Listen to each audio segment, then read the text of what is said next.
मैंने एक गरीब घर में जन्म लिया था। मेरी मम्मी एक बड़े बंगले में नौकरी करती थी।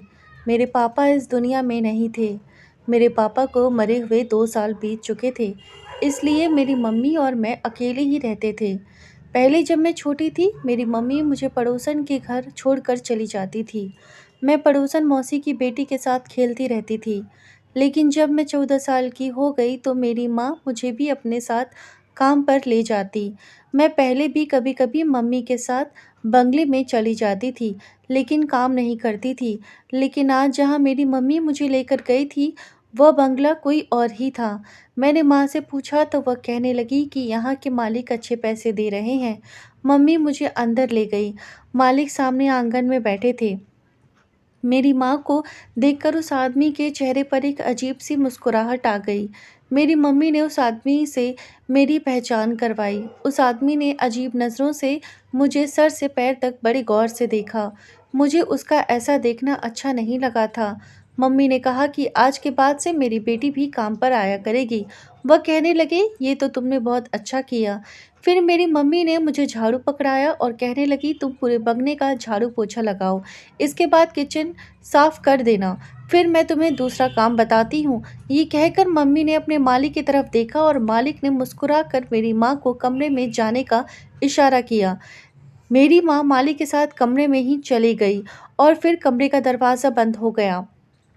मैंने एक नज़र झाड़ू पर डाली और दूसरी इस बंगले पर, फिर गहरी सांस भरते हुए पूरे घर का झाड़ू लगाने लगी।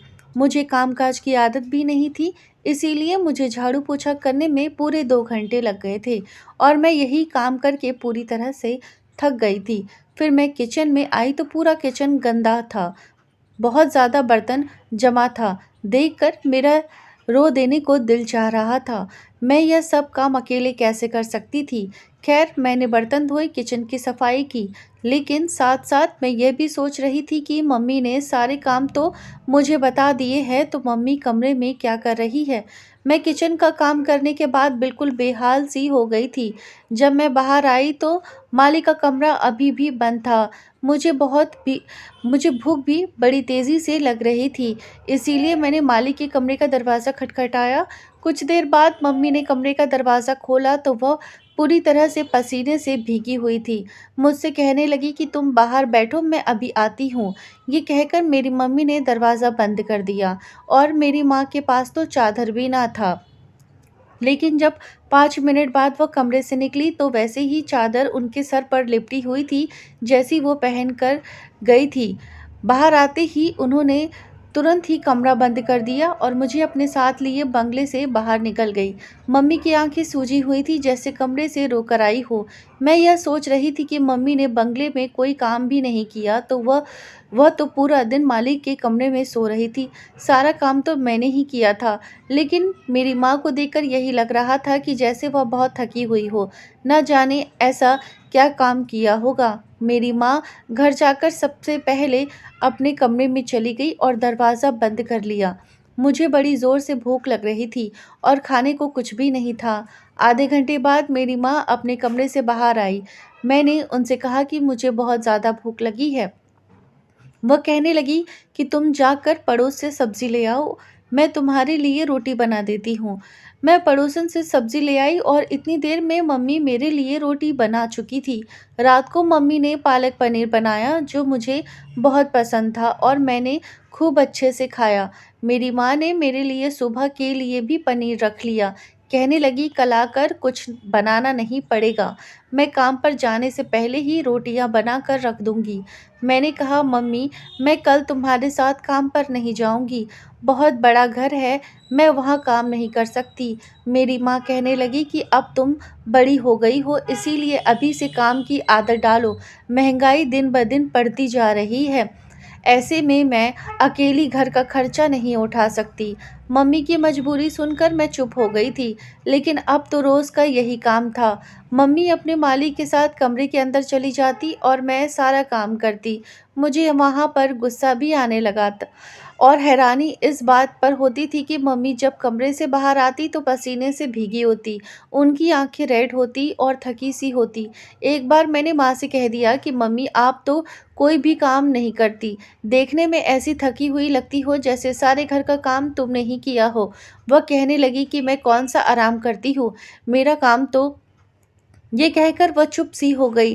फिर एक लंबी सांस भरकर बोली, गरीबी एक बहुत बड़ी मुसीबत है, जिसके घर को लग जाए उसे बर्बाद कर देती है। मैं यही सोचती कि पता नहीं मम्मी इतनी मुश्किल मुश्किल बातें कहाँ से सीखी हैं। मेरी माँ बहुत खूबसूरत थी, लेकिन मम्मी वह हर चीज़ मुझे खिलाती जिसके लिए मैं कहा करती थी। हम लोग इस महंगाई के दौर में मलाई कोफ्ता खाते थे। जब मैं मम्मी से पूछती, मम्मी तुम क्यों इतनी महंगी महंगी सब्जियां खरीद रही हो, तो वह कहने लगी कि तुम भी तो मेरे साथ इतनी मेहनत करके कमाने लगी हो, तुम्हें अच्छा खाने पीने की ज़रूरत है। मम्मी कभी भी खुद अच्छा खाना नहीं खाती थी, मुझे पेट भर कर खाना खिलाती और खुद बचा हुआ खाना खाती। कभी कभी मैं सोचती थी कैसी महंगाई है जो मेरी माँ के लिए तो है, लेकिन मेरे लिए नहीं है। मेरी माँ की खूबसूरती अब फीकी पड़ने लगी थी। एक दिन जो कुछ मेरी आँखों ने देखा, मुझे अपनी आँखों पर यकीन करना मुश्किल था। मेरी माँ अक्सर अपने कमरे की अलमारी लॉक रखती थी। मुझे भी मना करती कि मेरी अलमारी को हाथ मत लगाना, लेकिन आज वह बहुत जल्दी में थी। मैं बड़ी हो रही थी, इसीलिए मम्मी मुझसे कहने लगी कि तुम अब चादर ओढ़ कर जाया करो। मैं मम्मी की अलमारी से अपने लिए चादर निकालने लगी, तो वहाँ कपड़ों के नीचे से मैं एक ऐसी चीज़ देखी कि मेरा दिल ही धड़कना भूल गया। मेरी माँ मुझे बाहर से आवाज़ लगा रही थी। मैंने चादर ली और कमरे से बाहर आ गई। मम्मी आज फिर से उस मालिक के कमरे में थी। मेरा आज काम करने का बिल्कुल भी दिल नहीं कर रहा था। मैंने सोचा कि आखिर ये मालिक मेरी माँ को रोज़ अपने कमरे में क्यों ले जाता है और 3-4 घंटे मेरी माँ से क्या काम करवाता है। मैंने आज इस घर की सफाई दिल से नहीं की थी। थोड़े थोड़े ही सारे काम किए और माली के दरवाजे के पास जाकर खड़ी हो गई और मैंने दाएं बाएं देखा कि शायद मुझे कोई खिड़की नज़र आ जाए, जिससे मैं अंदर झांक सकूं कि मम्मी ऐसा भी क्या काम करती है कि इतनी थकी हुई होती है, लेकिन वहाँ कुछ ना था। फिर मेरी नज़र दरवाजे की होल पर पड़ी। मैंने उस होल से झांका, लेकिन कमरे की बत्ती बंद थी, बस नाइट बल्ब जल रहा था। कमरे में हर जगह अंधेरा था, इसीलिए मुझे ठीक से कुछ भी नज़र नहीं आ रहा था। बस कमरे में सामने की खिड़की नज़र आ रही थी, जिसके सामने पर्दा लगाकर रोशनी को आने से रोका गया था। मुझे बिल्कुल मायूसी सी हो रही थी। मैं कई बार मम्मी से पूछ चुकी थी कि मालिक अपने कमरे में ले जाकर क्या काम करवाता है, लेकिन मेरी माँ हर बात को टाल देती थी। लेकिन अब मैंने भी ठान लिया था कि मैं हर हाल में यह बात जानकर ही रहूँगी। मैं अभी भी उसी होल से देख रही थी कि मुझे लगा जैसे कोई मेरे पीछे खड़ा है। अभी मैं इग्नोर ही कर रही थी कि मालिक के घर में तो कोई नहीं है, फिर यह कौन हो सकता है। तभी किसी ने मेरे कंधे पर हाथ रखा। मैं तो बुरी तरह से हड़बड़ा गई और सर से पीछे हटी। मेरा दिल ऐसे हो गया था कि धड़कना ही भूल गया हो। जब मैंने अपने पीछे पलट कर देखा तो सामने खड़ा नौजवान सा लड़का मुझे ही घूर रहा था।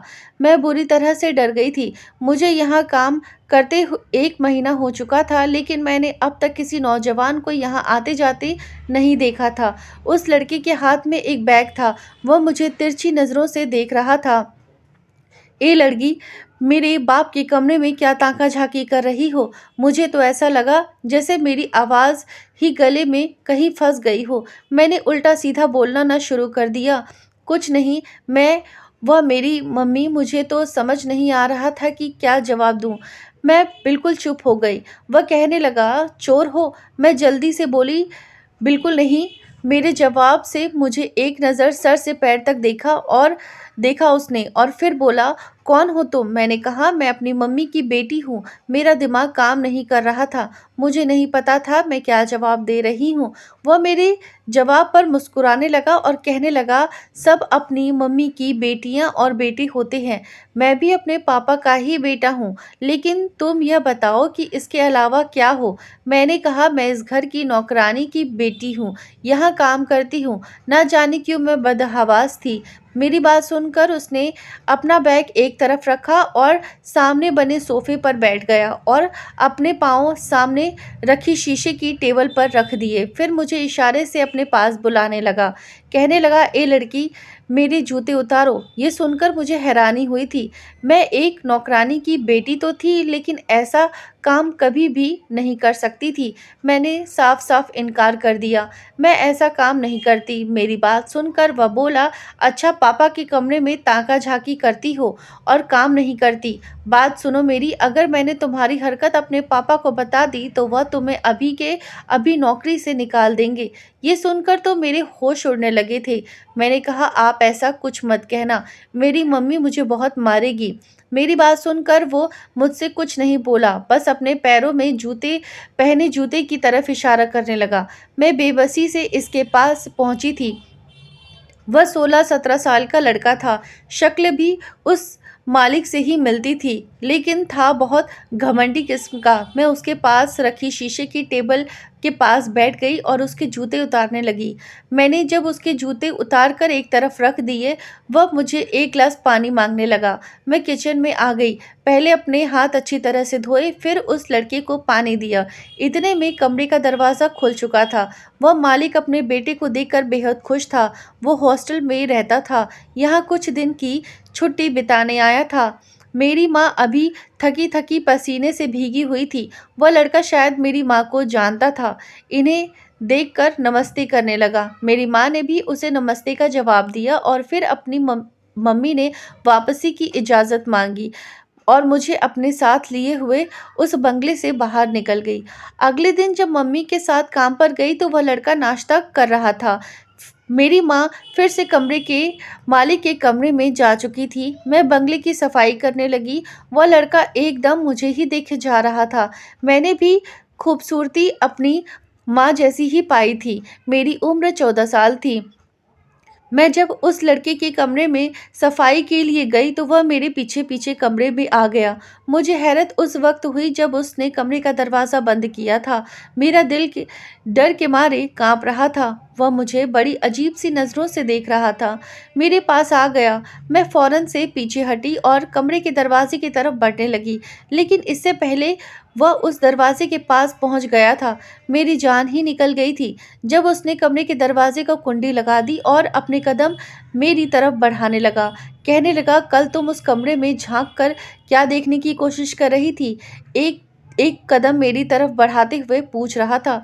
मैंने कहा, मुझे बाहर जाना है। आपने दरवाज़ा क्यों बंद किया है? वह मेरी बात को नज़रअंदाज किए मुझे बड़े गौर से देख रहा था। उसकी तेज़ नज़रों से मेरे पूरे शरीर में सनसनी सी दौड़ गई थी। तुम्हें बहुत शौक है दूसरे के कमरे में झांक कर यह देखने का कि वहाँ क्या हो रहा है? और वो हंसने लगा। कहने लगा, मैं तुम्हें बताऊं कि बंद कमरे के पीछे क्या होता है? उसकी बात से मेरे शरीर में गुस्से की लहर दौड़ गई।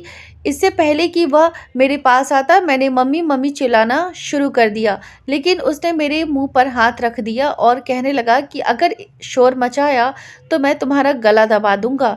ये कहकर उसने मेरे मुंह से अपना हाथ हटाया और कमरे का दरवाज़ा भी खोल दिया। मैं कमरे से बाहर निकल गई। उस लड़के ने अपने कमरे का दरवाज़ा तेज़ी से बंद कर लिया। मैं इस तरह परेशान थी कि रोने लगी। मैं सोच चुकी थी कि अब यहाँ काम करने नहीं आऊँगी। मैंने बाकी का काम रोते हुए किया था।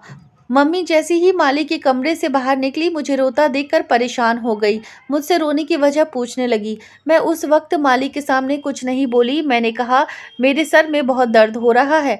मैं पूरे रास्ते में रोती रही। मेरी मम्मी मुझे घर की बजाय डॉक्टर के क्लिनिक ले जाने लगी, लेकिन मैंने मना कर दिया। घर जाकर मैं मम्मी के साथ गले लगकर फूट फूट कर रोने लगी और उस लड़के की बातें भी बता दी। मेरी माँ बहुत ज़्यादा परेशान हो गई थी। मैंने कहा, मम्मी मुझे उस बंगले में काम करने नहीं जाना है। मेरी माँ ने मुझे चुप करवाया और कहा कल से वो अकेले ही जाया करेगी। अगले दिन मैं घर पर रही थी, लेकिन उस दिन जब मम्मी घर पर आई थी उसका चेहरा रेड हो गया था। वह बहुत ज़्यादा थकी थी। आते ही बिछी चारपाई पर लेट गई। जब मैंने मम्मी को छूकर देखा तो वह बुखार से तड़प रही थी। मैंने जल्दी से मम्मी को पानी पिलाया, खाना खिलाया, घर पर रखी बुखार की दवा भी दी। रात भर मैं मम्मी का सर दबाती रही। उन्हें अभी भी तेज़ बुखार था। वह नींद में हाय हाय कर रही थी। मेरे पास रिश्ते के नाम पर सिर्फ एक मम्मी ही तो थी। अगर उसे भी कुछ हो जाता तो मैं कैसे जी सकती थी। सुबह तक मम्मी का बुखार तो काफ़ी कम हो गया था, लेकिन थकावट बहुत ज़्यादा थी। इसके बावजूद वह मालिक के घर जाने को तैयार थी। मैंने माँ से कहा कि वह आज छुट्टी कर ले, लेकिन वो कहने लगी कि छुट्टी नहीं कर सकती वरना नौकरी छूट जाएगी। मैंने कहा तो ठीक है, आज मैं अकेली काम पर चली जाती हूँ। मेरी बात सुनकर मम्मी के चेहरे से रंगत उड़ गई थी। कहने लगी, नहीं, मैं तुम्हें अकेले कभी नहीं भेज सकती। इस बार मम्मी के साथ मैं भी उस बंगले में चली गई, लेकिन मेरी माँ की तबीयत ठीक ना थी। वहाँ पहुँचकर वह बिल्कुल बेहाल सी हो चुकी थी। मैंने उसे कहा कि वह एक जगह बैठ जाए, मैं सारे काम खुद कर लूँगी। वह ज़मीन के कोने में बैठ गई। उस माली का बेटा आज मुझे कहीं भी नज़र नहीं आया था। शायद वापस हॉस्टल जा चुका था।